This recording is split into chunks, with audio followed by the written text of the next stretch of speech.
우리나라 전체에 대해서 뭔가를 네거티브하게 보고 팔았다라고 그렇게까지 해석을 할 필요는 없는 거고 예, 지금은 그냥 삼성전자를 팔았다. 삼성전자를 빼고 생각해보면 별로 안 판 거라서 희망이 있단가요? 아니면 전자가 안 된다? 시장에는 그래도 희망이 있다.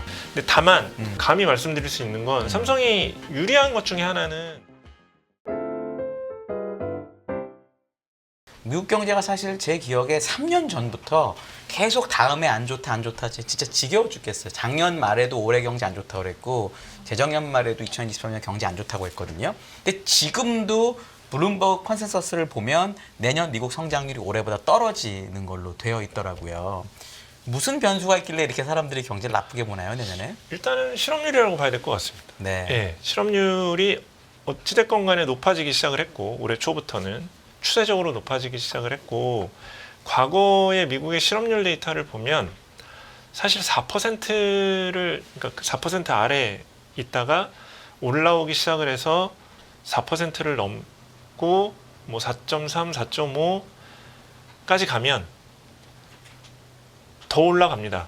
거기서 꺾이고 내려오는 적이 없어요, 사실은. 예.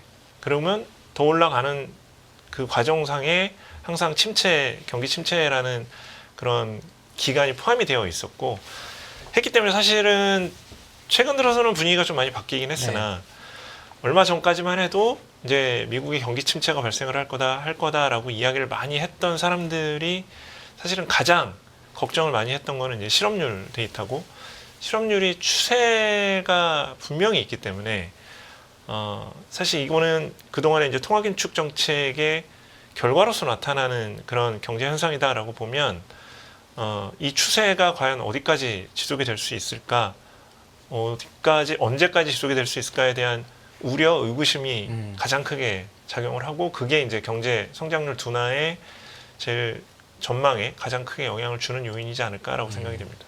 왜냐하면 실업률은 원래 저희가 경제 지표 중에 가장 후행적인 지표로 얘기를 하거든요. 근데 대충 제 기억에 3.5 언저리에서 지금 4.2까지 올라왔는데 이게 가파르게 오르다가 한 3-4달 전부터 4.12에서 이렇게 왔다 갔다 하고 있거든요. 이걸 만약에 안정되는 신호, 그러니까 예를 들어 금리가 높아졌음에도 불구하고 생각보다 미국 경제가 되게 강해서 이 정도 실업률이 그냥 노말이다. 왜냐하면 사실 5% 언더면 미국 경제는 원래 뭐 나쁘지 않은 실업률이라고 얘기를 했던 경험이 있으니까 그럼 이게 그냥 노말이 돼서 경제는 그냥 가는 거라고 생각할 수 있는 가능성 혹시 없을까요?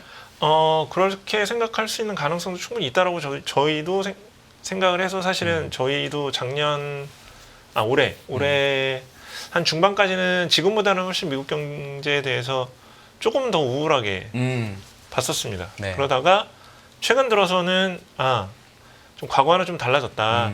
그래서 사실은 그 이전에는 소프트 랜딩이 될 거냐, 침체로 갈 거냐, 그렇죠, 하드 랜딩이냐. 논란이 굉장히 많았었잖아요. 근데 이제 저희는 짧게라도 침체를 갈 거다라는 그런 뷰였다라고 하면 지금은 소프트 랜딩이 가능하다라고 생각을 하고 있습니다. 네.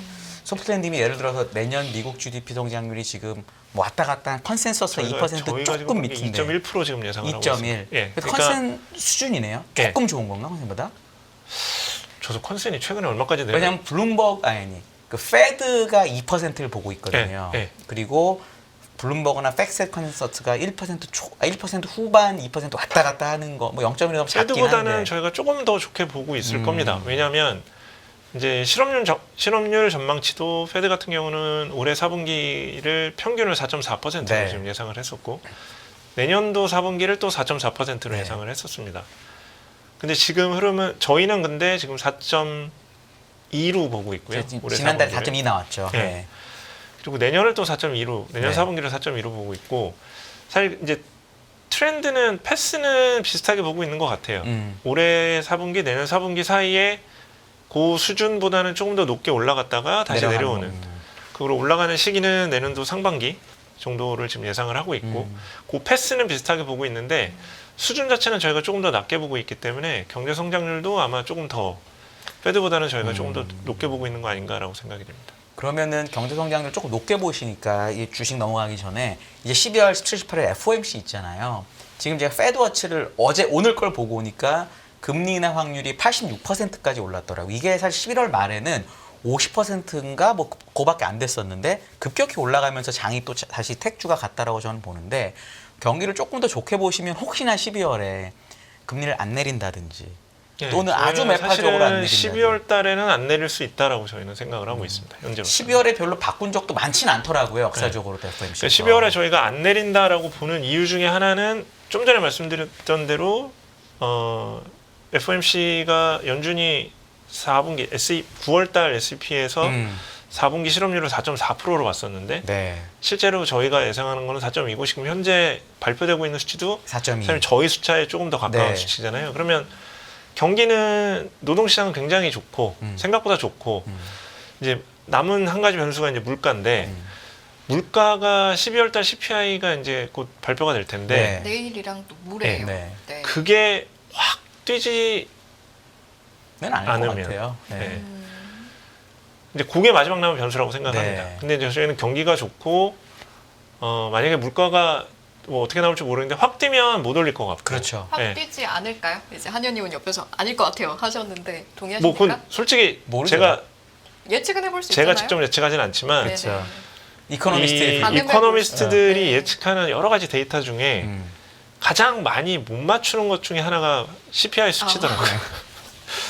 그렇게 왜냐면 지금 말씀하신다면 CPI 중에서 너무 잘 아시지만 주거용 비중이 겁나 큰데 이 주거용이 잘 안 떨어지고 중고차가 막 왔다 갔다 네, 하고 중고차가 지금 또 마지막으로 왔다 갔다 하죠. 헬스케어가 되게 또 변동성이 네. 커요. 그래서 이게- 그런 것 같아요. 네, 이게 사실은 내구재 가격 대표적인 내구재 가격 중에 하나가 이제 자동차 가격인데 네. 중고차 가격이 2달 전부터 조금 움직이기 맞아요. 시작을 했어요. 네. 그러니까 이게 시장 이자율이 좀 떨어지면서 사실은 이제 미국 소비자들이 내구재를 다시 좀 구매를 하는 수요가 지금 좀 생기고 있다 이렇게 해석을 할 수가 있고 만약에 그 흐름이 좀 더 강해졌다라고 하면 사실은 지금 물가를 지난 2년 동안 쭉 끌어내린 게 내구재 가격이에요. 그렇죠. 근데 내구재 가격이 만약에 자극을 받는다. 좀 전에 이제 이 현상희 의원께서 말씀하신 대로 미국 경제가 4%대 금리에 적응을 하고 있는 과정이다라고 하면 소비자들도 사실은 뭐 이 정도 금리야? 그러면 나 차 이제 사도 되겠다. 할부로 땡겨야겠다. 네. 네. 라고 생각을 할 수가 있는 거거든요. 그렇죠. 그러면 이제 내구재 가격이 더 이상 안 떨어지고 오른다 하면 사실 물가가 어떻게 튈지 예상하기가 좀 어려워지는 거죠. 네. 알겠습니다. 네. 사실은 뭐 변수가 많긴 합니다만 그럼에도 불구하고 우리는 항상 미래를 대비를 해야 그렇죠. 되니까 연말입니다. 또 금방 12월 지나갈 거라서 2025년 대한민국의 서학개미 분들은 그러면 미장 투자하실 때 전략을 어떻게 세워야 할까? 몇 가지 기준점은 그래도 마련해 주실 수 있을 것 같아요. 일단 저희는 시기적으로는 1분기가 가장 좀 그래도 만약에 주식시장이 조정을 받는다라고 하면 1분기가 좀 조정을 받을 수 있는 시기가 되지 않을까라고 지금 생각을 미국 하고 증시 있습니다. 기준으로요? 네. 네. 근데 사실 한국 증시도 비슷하게 보고 있습니다. 네. 이유는 그 좀 전에 말씀드린 실업률, 경기를 보여줄 수 있는 가장 대표적인 데이터 중에 하나인 실업률 데이터가 지금 이제 2달 쉬었다가 11월 달이 좀 올랐거든요. 네. 12월, 1월 계속 좀 오를 수 있다라고 생각을 합니다. 예. 그러면 사실 이제 경기가 아무리 좋다 할지라도 경기에 대한 우려감이 주식시장 내에 퍼질 수밖에 없고 이제 물론 이게 이제 두 가지 시각이 좀 상충될 수는 있겠죠. 실업률이 오르면 경기가 안 좋구나. 그러면 연준이 금리를 내릴 수 있겠구나. 그럼 금리를 내리면 그럼 주식시장이 좋겠구나라고 생각할 수 있는 시각이 있고 또 하나는 실업률이 올라가네, 경기가 안 좋네. 그럼 기업들도 별로 안 좋을 수 있겠네, 실적이 별로 안 좋을 수 있겠네라고 생각을 해서 주식시장이 조정을 받을 가능성. 이 두 가지가 있을 텐데 저희는 일단 1분기 때에 만약에 실업률 데이터가 좀 올라가는 걸로 추세적으로 나온다. 그러면 주식시장이 좀 조정을 받을 가능성이 좀 있다라고 생각을 합니다. 이유는 어찌됐건 실업률이 오른다라는 거는 미국 경제의 70% 정도를 설명하고 있는 수요에 부정적인 영향을 줄 수밖에 없고 수요에 부정적인 영향을 준다라고 하면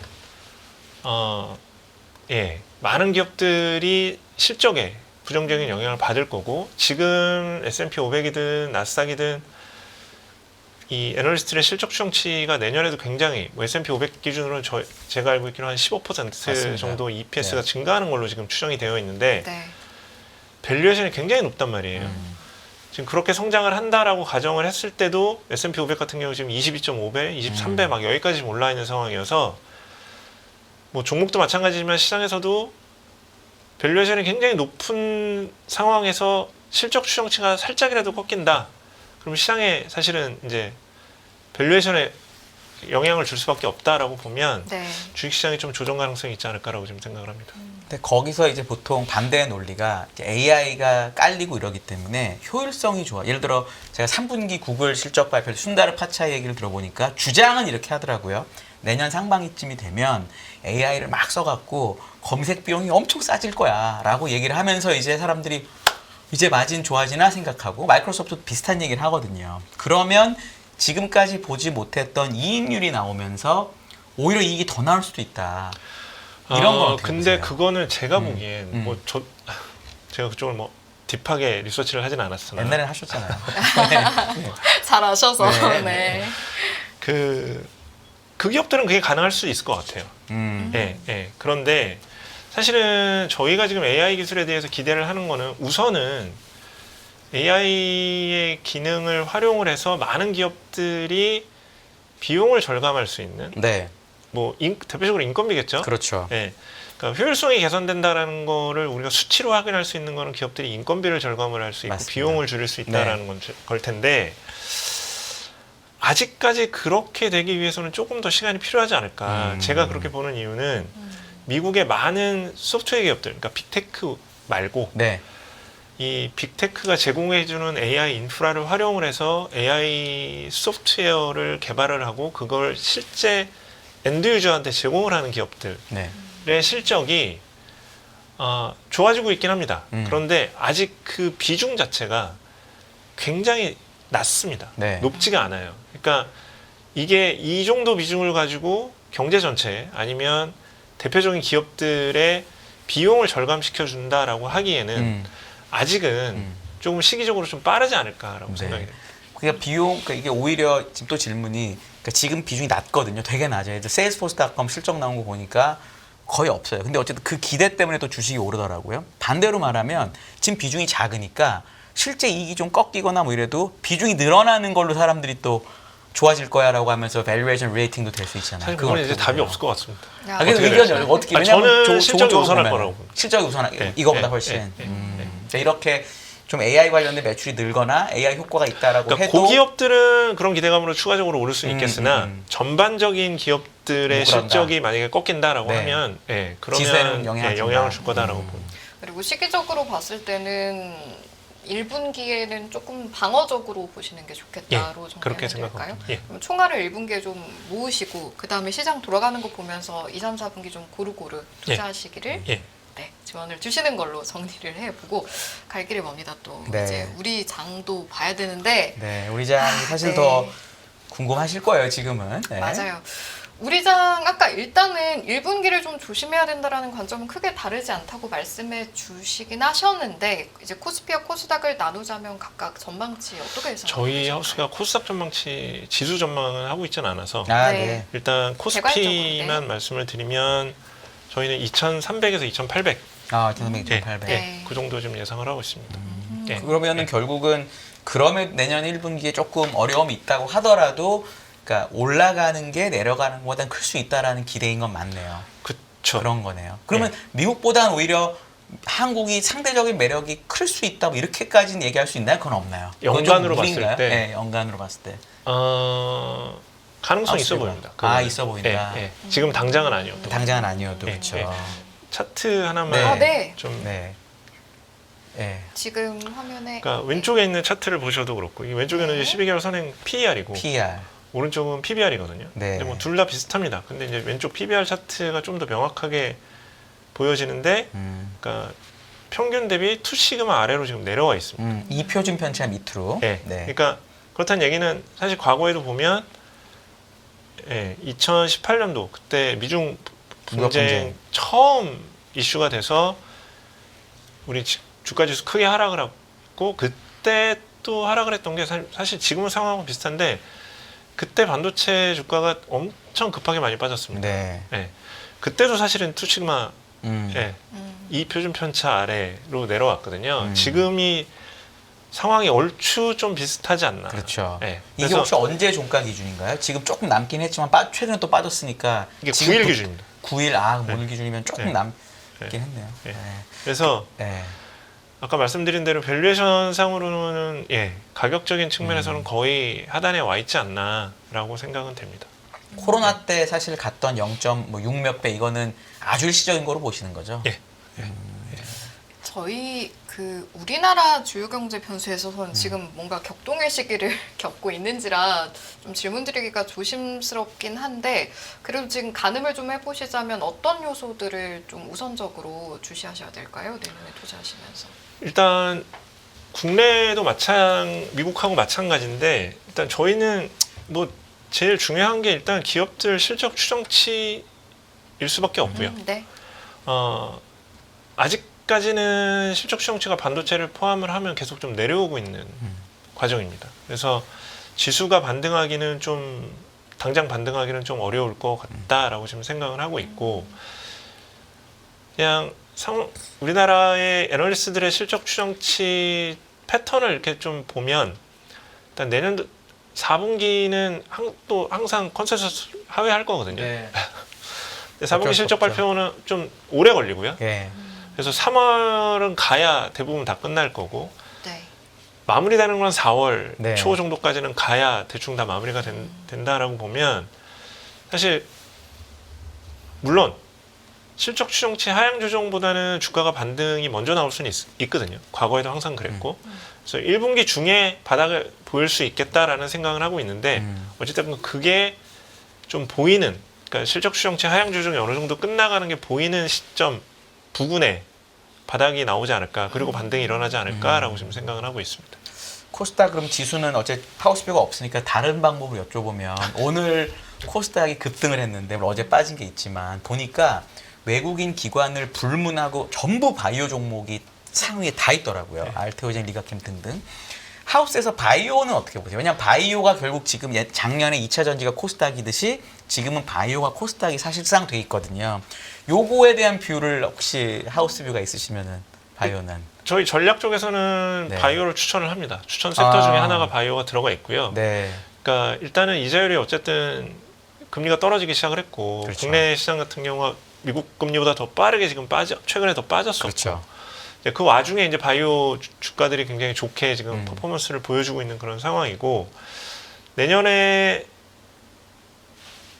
뭐 최근 몇 년 계속 마찬가지지만 사실은 국내 산업 자체가 성장에 대한 기회를 찾기가 점점 더 그렇죠. 어려워지고 있는 상황이다 보니까 만약에 이제 바이오 주에서 그런 성장의 기회가 보이는 주식이다, 기업이다라고 했을 때는 바이오주가 좋은 추천 섹터, 선호 섹터가 될 수 있지 않을까라고 지금 생각을 하고 어차피 있습니다. 밸류에이션과 무관하잖아요. 어차피 이익이 없으니까 무관하고. 네, 네. 그러면 코스닥도 상대적으로 나쁘진 않겠네요. 바이오의 비중이 워낙 크니까 코스닥에서. 뭐 그렇게 보면 그럴 수 있겠죠. 아니면 뭐 그냥 코스닥은 좀 그러면 코스닥 150이라도 좀 대형주가 많으니까 그런 느낌이 있는 거죠. 네.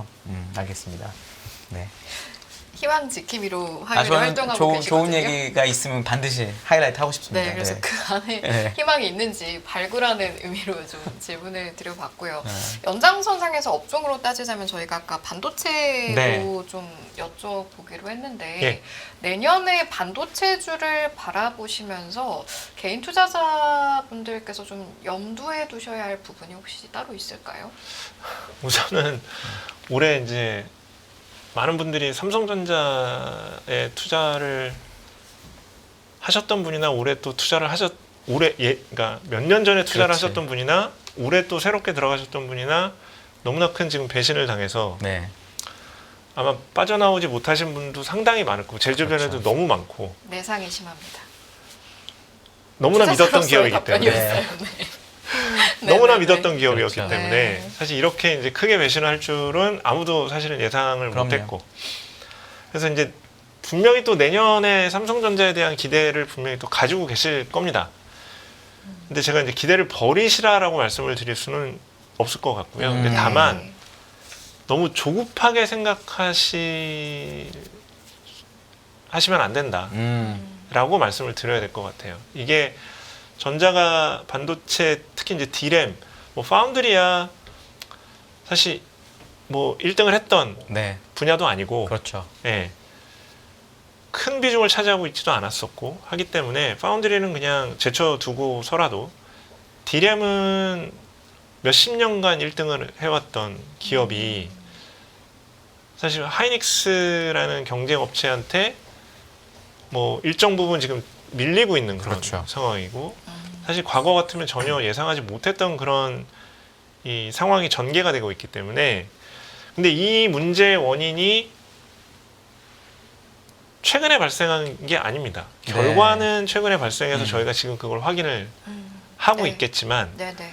이 문제를 발생시킨 원인은 2년, 3년, 네. 길게는 5년, 6년 전에 있었던 일들이 지금 아웃풋으로 나오고 있는 거예요. 네. 그러면 그때를 돌아보면서 내년에 디램 가격이나 수급을 좀 헤아려 보자면 근데 그때 그러니까 뭐 디램 가격을 그냥 결론적으로 말씀을 네네. 드리면 지금 커머디티 디램 가격은 이미 빠지기 시작을 했고 네. 굉장히 빠른 속도로 빠지기 시작을 했고 이게 내년 상반기까지는 계속 빠질 걸로 지금 예상을 합니다.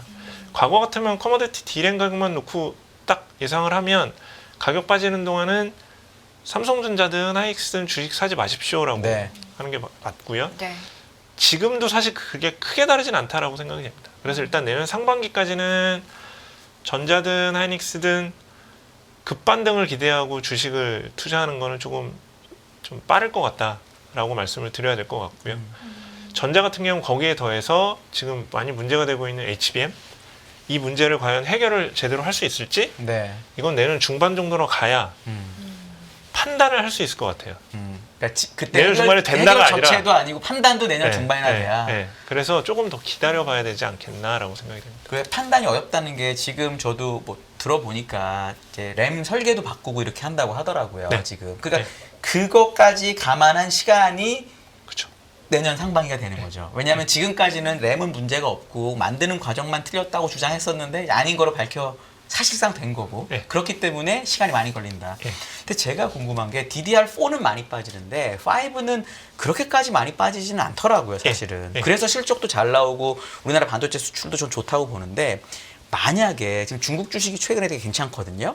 부양책이 소비가 세게 나와서 중국 스마트폰이 조금 더 많이 팔리고 안드로이드가 뭐 핸드폰도 많이 그러니까 PC도 많이 팔리고 해서 좀 커머디티 디램 수요가 조금 붙어주면 감사는 계속 하는 거니까 혹시 예상보다 빠르게 DDR5나 4가 좀 올라갈 뭐 창신이 있다고 하지만 네. 수 있죠. 네. 그 가능성이 배제시키지 못할 텐데 네. 중국 디램 업체들이 지금 물량을 쏟아내고 있거든요. 그러니까 내년에도 5에서 10 되는 것도 그렇게 영향이 클까요? 창신 꽤? 네. 아... 걔네가 물량을 지금 커머디티 DDR4 가격을 물량을 그냥 쏟아내고 있는 상황이고 그러다 보니 삼성전자 하이닉스도 가지고 있는 재고를 그냥 던지는 상황이에요. 네. 네. 그런데 과연 중국에서 IT 수요, 세트 수요가 조금 반등을 한다고 했을 때 당연히 그러면 이제 시장에 그 이외에 나오는 DDR4 물량이 좀 줄 수는 있겠죠. 네. 근데 과연 삼성전자나 하이닉스가 보유하고 있는 DDR4 재고를 그렇다고 해가지고 덜 팔겠냐? 그럴 가능성은 그렇게 뭐 어떻게 될지 모르겠으나 네. 그렇게 높지 않다라는 생각이 듭니다. 일단 DDR4 재고는 많이 좀 처분을 하고 가려고 하지 않을까라고 생각이 들고 그렇다라고 보면 커머디티 DDR4 가격 자체는 계속 큰 폭으로 좀 하락하지 않을까라고 생각됩니다. 왜냐하면 사실은 올해 상반기에 좀 레거시에 대한 기대가 있을 때는 HBM을 생산을 많이 해야 되기 때문에 DDR4나 이런 거는 이제 어차피 계속 웨이퍼도 줄고 하니까 가격이 빠져도 얼마 안 빠질 거다. 근데 HBM 투자를 많이 하는 건 여전히 똑같아요. 지금 뭐 엔비디아는 내년 심지어 하반기에 블랙웰이 아니고 루빈을 낸다는 얘기도 할 정도면은 더 점점 줄잖아요. 근데 중국의 창신이 전체 올해 5% 내년 10%라는데 이게 그 정도로 영향을 줬다는 얘기는 수요가 그만큼 나쁜 거냐 아니면 그동안 재고가 많았던 걸 이제 푸는 거냐 어느 쪽에 가까워요? 사실은 스마트폰 수요만 놓고 보면 올해 스마트폰 출하량이 증가율이 5%에서 10% 사이 어느 정도일 올해 거예요. 전체가 12억 대가 좀 넘나 그럴 거야. 몇 5, 년 1억 대 만에 넘긴 몇 것 년 같아요. 만에 맞아요. 플러스거든요. 맞아요. 그러니까 네네네. 사실은 수요가 그렇게 나빴다라고 볼 수는 없어요. 세트 중국? 수요가. 네. 중국도 플러스입니다. 네, 중국 플러스예요. 네. 네. 그러니까 세트 수요가 근래 몇 년 동안 가장 사실은 좋은 해 중에 하나이죠. 세트 수요가 플러스가 나니까. 네. 그러니까 제가 보기에는 창신의 캐파가 5에서 10%, 뭐 2배가 된다. 네. 캐파가 중요한 게 아니라 사실은 5%의 캐파에 만약에 제가 수율이나 이런 데이터를 모르겠으나 그렇죠. 네. 수율이 만약에 50%였던 게 만약에 80%가 됐다. 그럼 2배가 아니고 3배가 두 될 배가, 수 그렇죠. 있겠네요. 네, 네. 그런 그림이다. 네, 네. 혹시 뭐 DDR5로 가고 걔네들이 그럴 가능성은 혹시 있을까요? 지금 당장은 당장은? 아니겠지만 네. 시간 지나면 DDR5도 하겠죠. 한다는 얘기 벌써 나옵니다. 그 4 재고가 끝나고 나면 네. 조금 좀 숨통이 트이나요? 삼성전자는? 4 재고가 얼마 있는지 제가 잘 모르겠는데 그게 이제 다 날리고 나면은 그렇게 커머더티 수급만 보면 조금 나아질 텐데 네. 전자는 말씀드린 대로 또 하나의 숙제가 그대로 남아 있어서 HBM 예, LCBM도 네. 있고 네. 또 하나는 선당종의 설계를 지금 바꾼 거거든요. 바꾸고 있죠. 네. 그러니까 그 자체의 수율도 좀 잡아야 되는 문제가 있어서 얼마인지 모르죠. 해결해야 될 숙제들이 여러 개가 좀 남아 있는 상황. 예. 그럼 진짜 진짜 마지막 하나로 파운드리는 아까 그냥 제쳐놓으신다고 했는데 네. 미리 투자를 많이 했잖아요. 네. 지금 미국은 하다 지금 때려치고 안 네. 하고 있고 네. 평택도 몇 개 짓다가 5번, 6번 이제 안 짓기로 했으니까 보통 TSMC 실적 같은 거 들어보면 항상 주문을 받고 짓는다고 하는데 전자는 주문이 없이 그냥 지어서 이거 앞으로 인텔처럼 감가상각비 때문에 거기서 적자 계속 나면은 실적이 안 좋아질 수도 있거든요. 그렇죠. 이거에 대해서 근데 말씀해 주시는 리포트 제가 많이 못 본 것 같아서 혹시 이거 그냥 개인적으로 길게 봤을 때 어떤 영향을 줄지는 어떻게 만약에 보세요? 고객을 못 찾으면 네. 당연히 적자가 네. 날 수밖에 없을 거고. 네. 근데 다만 음. 삼성이 제가 뭐 감히 말씀드릴 수 있는 건 삼성이 유리한 것 중에 하나는 만약에 정말 파운드리가 고객을 못 찾는다. 그럼 거기 들어갔던 장비 메모리를 옮기면 돼요. 메모리로 옮겨서 예. 메모리 공급이 어쨌든 그쵸. 그렇게 해서 네. 할 수는 있겠죠. 활용을 할 수 잘하니까, 있어요. 잘하니까. 활용을 할 그치. 수 있어요. 예. 그러니까 삼성의 반도체 라인을 역사를 보면 메모리를 파운드리를 옮기고 파운드리를 메모리를 옮기고 네. 디램을 낸드로 바꾸고 낸드를 네. 디램을 바꾸고 항상 수급에 따라서 많이 이 변환을 했었거든요. 전환을. 그러니까 뭐 만약에 삼성이 정말 파운드리 사업을 장기적으로 봤을 때 축소를 하겠다. 네. 그러면 그 장비를 활용을 할 수 있겠죠. 어느 그런 정도는. 식으로. 예. 알겠습니다. 좀 반도체주에서 나아가서 좀 직관적으로 결국에는 많은 분들이 삼성전자와 SK 하이닉스에 투자를 많이 하시는 편이니까요. 세부적인 투자 전략을 가져간다라고 하면 좀 어떤 전략을 가져가요? 하이닉스도 사실은 내년 상반기까지는 커머더티 업황이 그렇게 썩 좋지 않은 거에 대한 영향을 피할 수는 없어서 하이닉스 같은 경우도 상반기까지의 주가 퍼포먼스가 그렇게 썩 좋지는 않을 거다라고 생각은 됩니다. 다만 커머더티보다는 HBM 비중이 점점 더 그렇죠. 올라오고 있는, 빠르게 올라오고 있는 상황이다 보니까 커머더티 업황을 상대적으로 좀 덜 받을 거고요. 그래서 뭐 좀 더 장기적으로 본다라고 하면 하이닉스 주가도 지금 많이 빠져 있는 상황이기 때문에 하이닉스 반도체, 삼성전자하고 하이닉스 둘 중에 하나다라고 했을 때 지금은 여전히 하이닉스를 가져가는 전략이 맞을 것 같다라는 생각입니다. 네. 그리고 제가 그 PT 보다 보니까 그 우리나라 순매도 규모하고 삼성전자 순매도 규모가 거의 비슷한 차트가 하나 있더라고요. 그거 갖고 오신 이유는 그러면 외국인들이 많이 팔긴 했지만 삼성전자를 빼고 생각해보면 별로 안 판 거라서 희망이 있단가요? 아니면 그쵸, 전자 안 희망이 된다? 있다. 희망이 있다 쪽인가요? 시장에는 그래도 희망이 있다. 예. 그러니까 외국인이 한국 시장을 그냥 다 버리는 건 아니다. 예. 네. 근데 약간 전 이게 달리 들리는 게 다 네. 버리는 건 아닌데 삼성전자는 많이 버렸다. 약간 이렇게 들리기도 왜냐면 잘 제가 해석한 건가요? 재밌어서 20조 네, 20조 그쵸. 똑같더라고요. 네, 보니까 거의. 네. 그러니까 결국은 그냥 아주 무식하게 설명하면 전자 순매도가 없었으면 0이었다 뭐 이런 네. 거잖아요. 그죠? 그럼 반도체 업황이 안 좋을 땐 과거에도 뭐 외국인들이 매도합니다. 그렇죠. 예, 그건 쭉 팝니다. 그러니까 그거는 사실은 전체 시장이나 우리나라 전체에 대해서 뭔가를 네거티브하게 보고 팔았다라고 그렇게까지 해석을 할 필요는 없는 거고. 예, 지금은 그냥 삼성전자를 팔았다. 반도체를 팔았다. 그렇죠. 그 그렇게 중에 보고. HBM이 없는 네. 잘 못하는 삼성전자를 팔았다 이렇게 봐야 되겠네요. 혹시 지금 환율이 많이 올랐는데 제가 자동차주나 수출주 한번 어닝을 그려본 적이 있는데 우리나라 환율하고 한 6개월 정도 시차를 두고 되게 어닝이 비슷하게 가더라고요. 환율이 오르면 한 5, 6개월 있다가 우리나라 수출주 실적이 되게 잘 나오고 그래서 저는 오늘도 그래서 음식료도 오르고 자동차도 오르고 이랬다고 저는 생각을 하는데 메모리, 그러니까 이 반도체 기업은 이 환율 효과가 어떤지를 제가 잘 모르겠더라고요, 정확하게. 어땠었나요, 옛날에? 시점, 만약에 동일 시점을 놓고 보면 당연히 환율 원 달러가 올라가는, 그러니까 원화가 약세가 되는 상황에서 실적은 유리하게 작용을 합니다. 거의 90% 이상 달러 결제이기 그렇죠. 때문에 네. 당연히 유리하게 작용을 하는데 사실 원 달러 환율이 올라가는 시기가 글로벌리 봤을 때 경기가 좋은 시기가 아니라 그렇죠. 경기가 항상 별로 안 좋은 시기에 원 달러 환율이 올라가거든요. 왜냐면 당연히 안전자산의 선호가 강해지고 그렇기 때문에 미국 달러가 강해지고 뭐 원화는 약해지는 상황이다라고 보면 Q가, 그러니까 수요가 제품에 대한 수요가 별로 안 좋은 시기에 원 달러 환율이 약해진다라고 그 상황이 나타나게 되고 이제 그렇게 되면 사실은 이 실적이 원 달러 환율이 높은 구간에 실적이 대부분 잘 안 나옵니다. 그러니까 시차를 제가 그리고 시차를 시차를 두고 놓고 보면 올라가더라고요. 근데 그 한 시차를 6개월. 놓고, 놓고 본다라는 거는 결국은 그 환율의 방향성이 바뀌고 네.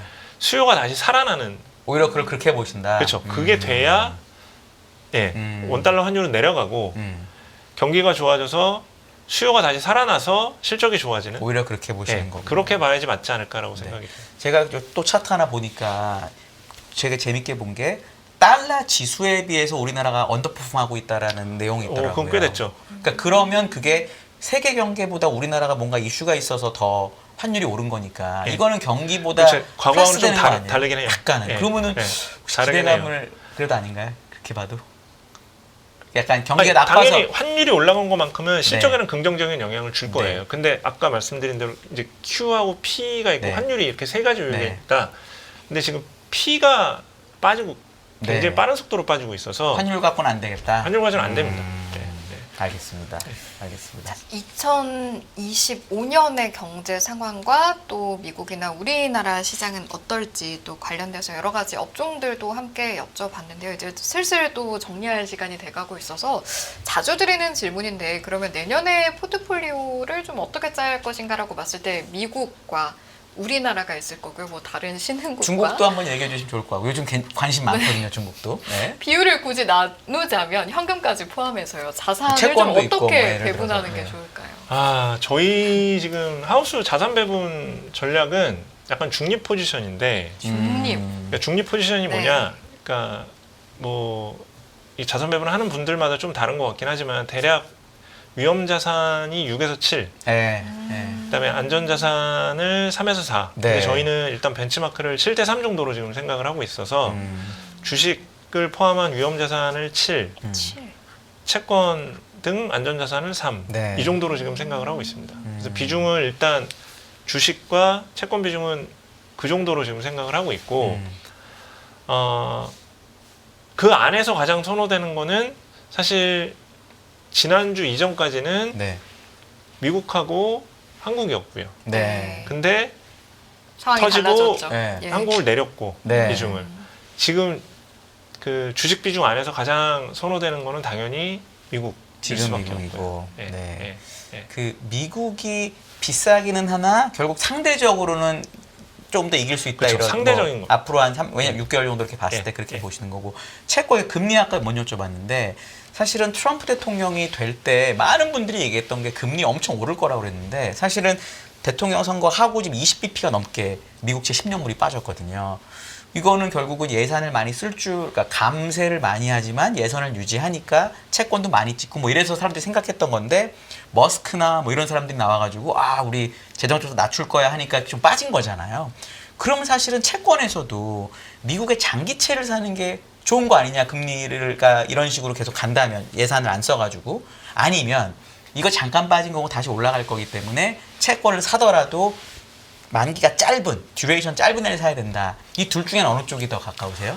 저희는 사실은 뭐 아까 자료 보고 잠깐 얘기를 하셨지만 중립금리 자체가 올라간다라고 지금 저희 보고 있어서 네. 사실 중립금리의 정의가 장기적으로 균형이 되는 금리 네. 라고 물가 보면 상승 없이 잠재 성장을 달성하는. 네. 그러면 사실 이제 장기적으로 지금 저희가 원래 생각했던 균형금리 수준보다는 더 올라갈 거다라고 보고 있고, 그래서 저희는 지금은 만약에 채권을 산다라고 하면 좀 단기가 조금 더 맞지 단기채. 않을까라고 생각을 하고 있습니다. 왜냐하면 어찌됐건 내년 3회가 됐건 4회가 됐건 기준금리가 좀 떨어질 거고, 네.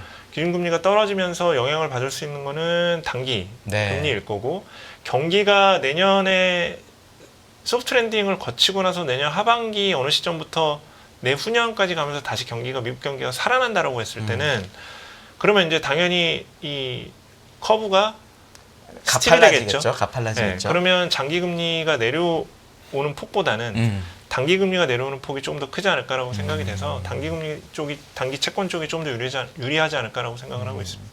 혹시 안전자산 중에 금도 포함이 되시나요? 아니면 금은 안 하시나요? 저희는 금은 안 보고 있습니다. 금은 안 보시고. 예.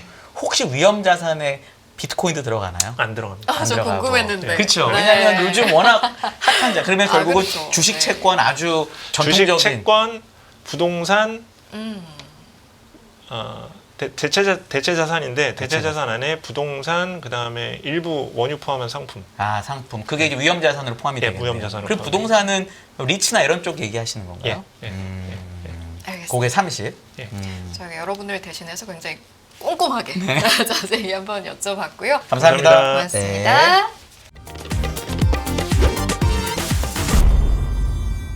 안녕하세요, 이승입니다. 더 많은 영상을 보고 싶으신 분들은 화면 오른쪽에 있는 구독 버튼을 눌러주시기 바랍니다. 그리고 영상을 보시면서 좋아요는 필수인 거 아시죠? 항상 인포맥스 라이브를 사랑해주셔서 감사합니다.